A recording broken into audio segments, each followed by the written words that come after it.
ক্রমশই ভারতের বাজারের প্রতি আস্থা হারাচ্ছে বিদেশি বিনিয়োগকারীরা। এই পরিস্থিতিতে ন্যারেটিভ বদল ক্রমশ শক্তি করছে চীনে বিদেশি বিনিয়োগকারীদের বাজারকে। চীনা বাজারের প্রতি বিদেশি বিনিয়োগকারীদের ঝোঁকের কারণ বেশ স্পষ্ট করে বলে মনে করে আর্থিক বিশেষজ্ঞরা।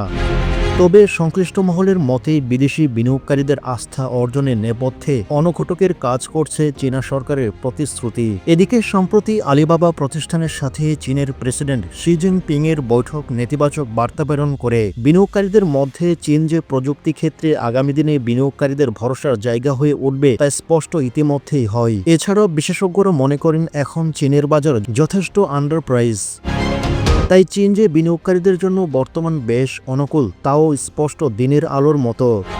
গত ৫ মাস ধরে রক্তক্ষরণ অব্যাহত ভারতীয় বাজারে। শুধু গত সপ্তাহে ভারতের বাজার থেকে বেরিয়ে যায় $405 বিলিয়ন বা ৩,৫০৬,৯৫,৫০,০০০ টাকা।